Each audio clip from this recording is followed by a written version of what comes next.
I'm going to show you how to make our salted caramel truffle old-fashioned donut. These fun old-fashioned donuts feel really fancy and premium. It's part of the reason I just love them. But our salted caramel mix is a seasonal LTO, so you can absolutely make this recipe with any Dawn old-fashioned donut mix.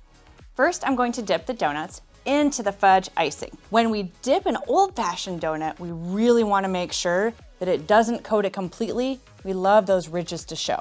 If it was another type of donut, I might say, it's not dipped enough, but these are perfect just like this. So you'll notice there are two different types of star tips. They're both a closed star tip, but one has more ridges, and you'll see later how that really comes out into the decoration on the top. I'm going to start with my smaller star tip here. We'll do two different decorations. So let's start with the rosette. Once those are on, we're going to place a chocolate shaving on to garnish. Kind of put it at the tip of the rosette.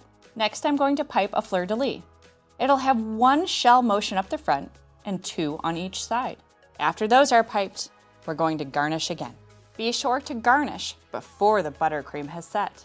Now we're switching to the larger tip. We'll do one design where we kind of bring it up like a cupcake up the middle,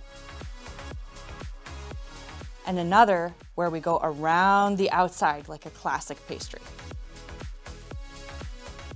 This time, I'll place the garnish right on top. Again, garnishing where they come together.